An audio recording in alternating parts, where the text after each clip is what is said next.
जय श्री कृष्ण। राधे राधे दोस्तों, आज मैं आप लोगों को लड्डू गोपाल की एक बहुत ही मार्मिक और सत्य घटना सुनाने वाली हूँ। आप सोच भी नहीं सकते कि लड्डू गोपाल हमारे साथ ऐसी लीलाएं भी कर सकते हैं। आज की यह लीला कथा हमारे साथ शेयर की है कोलकाता में रहने वाली मोनिका जी ने। मोनिका जी हमसे कहती हैं कि मेरे पति और मैं दोनों जॉब करते हैं। मेरी फ्रेंड के घर में लड्डू गोपाल की सेवा होती थी। मैं कई बार उसके घर पे गई हूँ और जब भी मैं लड्डू गोपाल को उनके घर देखती हूँ तो मेरे मन में हमेशा यह इच्छा होती है कि काश मेरे घर भी लड्डू गोपाल होते तो मैं भी उनकी ऐसी ही सेवा करती। पर हम दोनों पति पत्नी जॉब करते हैं। मैं सोचती थी कि अगर हम लड्डू गोपाल को अपने घर लेकर आते हैं और उसके बाद अगर ठीक से सेवा न कर पाऊँ तो क्या होगा। यह बात मैंने अपनी फ्रेंड को बताई। मेरी फ्रेंड मुझसे कहती है कि ऐसी बात नहीं है। अगर तुम्हारे मन में लड्डू गोपाल के प्रति श्रद्धा भाव है और तुम लड्डू गोपाल को अपने घर लाना चाहती हो, उनकी सेवा करना चाहती हो तो तुम करो। लड्डू गोपाल को कोई तामझाम की आवश्यकता नहीं होती है। वह बस हमारी सच्ची श्रद्धा भाव से ही प्रसन्न हो जाते हैं।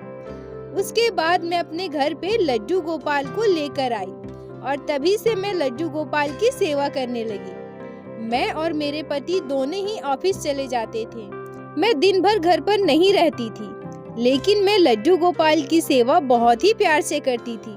लड्डू गोपाल का ख्याल बिल्कुल एक छोटे बच्चे की तरह रखती थी। मैं प्रतिदिन सुबह उठकर लड्डू गोपाल का स्नान श्रृंगार करके उन्हें भोग लगाती थी। दोपहर के लिए लड्डू गोपाल का भोग ढककर रख देती थी और अपने गोपाल से कहती थी कि मेरे गोपाल, आपको तो पता है ना कि मैं जॉब करती हूँ, मुझे तो बाहर जाना ही पड़ेगा। आपके लिए मैंने यहाँ पर भोजन रख दिया है, आप भोग लगा लेना। शाम को ऑफिस से घर आने के बाद मैं दिया बाती करती थी, अपने लड्डू गोपाल को भोग लगाती थी और रात को अपने गोपाल को सुलाने से पहले एक गिलास दूध का भोग लगाती थी, फिर अपने कान्हा को सुला देती थी। यही मेरा प्रतिदिन का दिनचर्या था। मोनिका जी कहती हैं कि एक दिन मेरे जीवन में एक ऐसी घटना घटती है जिसे सोचकर आज भी मुझे बड़ा दुख होता है। प्रतिदिन की तरह उस दिन भी मैं ऑफिस से आकर शाम का दिया बाती करती हूँ, लड्डू गोपाल को भोग लगाती हूँ। मैं प्रतिदिन अपने गोपाल को शाम का भोग लगाने के 1 घंटे के बाद दूध का भोग लगाती थी और उसके बाद अपने लड्डू गोपाल को सुलाती थी। उस दिन भी मैं लड्डू गोपाल को भोग लगाने के 1 घंटे के बाद दूध का भोग लगाई और पूजा घर का गेट बंद करके मैं किचन में काम करने आ गई। किचन में आने के थोड़ी देर के बाद ही मुझे अपने घर के मंदिर से कुछ गिरने की आवाज सुनाई दी। आवाज सुनकर मुझे ऐसा लगा जैसे हमारे पूजा घर में कोई बर्तन गिर गया हो और वह बर्तन बहुत ही जोर की आवाज के साथ गिरा था। मोनिका जी कहती है कि आवाज सुनने के बाद मेरे मन में हुआ कि मैं जाकर देखूं कि मंदिर में क्या गिर गया है। फिर मुझे याद आया कि अभी अभी मैं तो लड्डू गोपाल को भोग लगा कर आई हूँ और मैं भोग लगाने के 10 मिनट के बाद तक अपने मंदिर का गेट बंद रखती हूँ। इसीलिए मैंने सोचा कि अभी अभी तो मैंने भोग लगाया है, कोई बात नहीं, 10 मिनट के बाद मैं जाऊंगी तो देख लूंगी कि मंदिर में क्या गिरा है। 10 मिनट के बाद जब मैं अपने घर के मंदिर का गेट खोलती हूँ और उसके बाद जो मैं देखती हूँ उसे देखकर आश्चर्य हो जाती हूँ, जिसको मैं अपने शब्दों में व्यक्त नहीं कर सकती। मंदिर के चारों तरफ दूध ही दूध गिरा हुआ था। जिस ग्लास में मैंने लड्डू गोपाल को भोग लगाया था वो भी जमीन पर लुढ़क रहा था। और ये दृश्य देखने के बाद मैं बिल्कुल चौंक गई और सोचने लगी कि लड्डू गोपाल को लगाया हुआ दूध किसने जमीन पर फेंक दिया। इतना सारा दूध कैसे गिर गया जमीन पर? तो क्या मंदिर में कोई बिल्ली घुस गई है? यह सोचकर मैं अपने घर के मंदिर के चारों तरफ अच्छे से देखने लगती हूँ, पर मुझे कहीं भी कोई बिल्ली दिखाई नहीं देती। हमारे घर पर चूहे भी नहीं थे जो चूहे ने गिरा दिया होगा। मैं खुद ही सोचने लगती हूँ कि हो सकता है मैं ग्लास को ठीक से नहीं रखी होंगी, इसी वजह से ग्लास जमीन में गिर गया और सारा दूध इधर उधर बिखर गया। यह सोचकर मैंने पूरे मंदिर की साफ सफाई कर दी और लड्डू गोपाल को सुलाने के बाद खुद भी सोने चली गई। पर यहाँ आश्चर्य करने वाली बात यह थी कि ऐसी ही घटना मेरे साथ कई बार घट चुकी है। कई बार जब मैं लड्डू गोपाल को दूध का भोग लगाकर मंदिर का गेट बंद करके आ जाती थी, तो थोड़ी देर के बाद दूध का ग्लास अपने आप गिर जाता था और जब मैं जाकर देखती थी तो दूध चारों तरफ बिखरा पड़ा है और ग्लास भी जमीन पर लुढ़कता रहता था। हमेशा मैं इस बात को टाल देती थी। यही सोचती थी कि हो सकता है मैंने ग्लास को ठीक से नहीं रखा होगा, इसीलिए दूध गिरकर चारों तरफ बिखर गया। पर मैं इस बात को कभी भी ज्यादा ध्यान नहीं देती थी। मोनिका जी कहती हैं कि रात के लगभग 2-2:30 बज रहे थे। मैं गहरी नींद में थी। तब मैं एक चौंका देने वाला सपना देखती हूँ। सपने में मैं देखती हूँ कि मैं अपने लड्डू गोपाल को दूध का भोग लगा रही हूँ। तभी मेरे गोपाल गुस्से से दूध का ग्लास जमीन पर पटक देते हैं और मुझसे कहते हैं, मैया आपको पता है आप मुझे गरम गरम दूध का भोग लगा देती हैं। मुझे कितनी तकलीफ होती है, इसीलिए मैं बार बार दूध का ग्लास जमीन में फेंक देता हूँ। आप फिर भी नहीं समझती, आप बार बार मुझे गर्म दूध का भोग लगा देती हैं।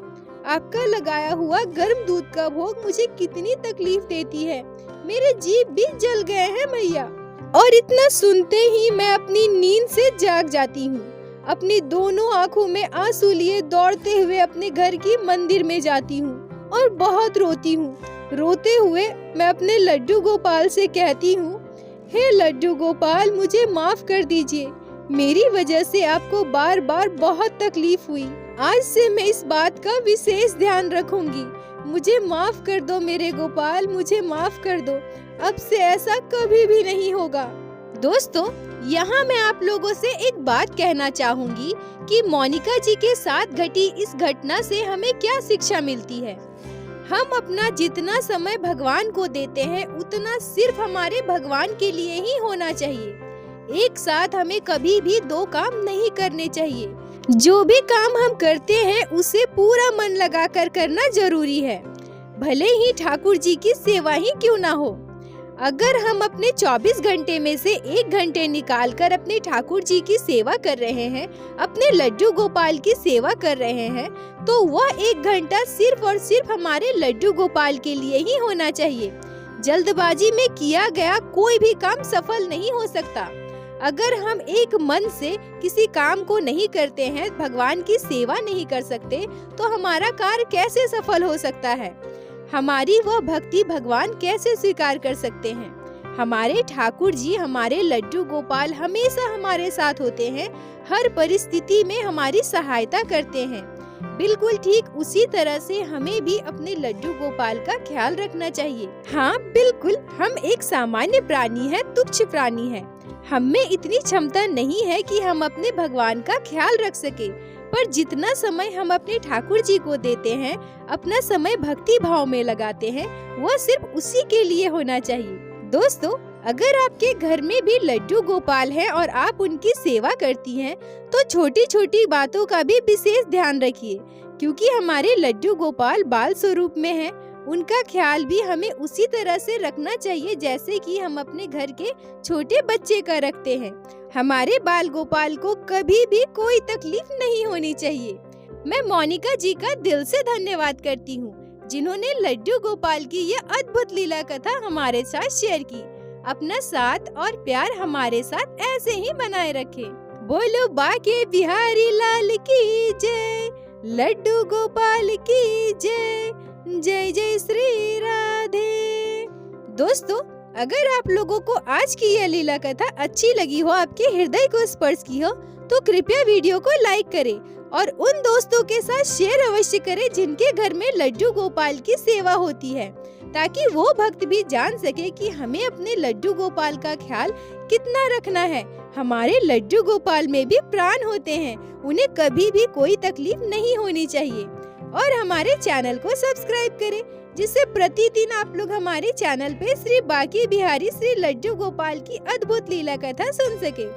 दोस्तों, यदि आपके जीवन में घटी हो कोई भी चमत्कारी घटना या लड्डू गोपाल ने की हो कभी भी कोई भी लीला जिसे आप हमारे साथ शेयर करना चाहते हैं, तो कृपया हमें इंस्टाग्राम पे मैसेज करें।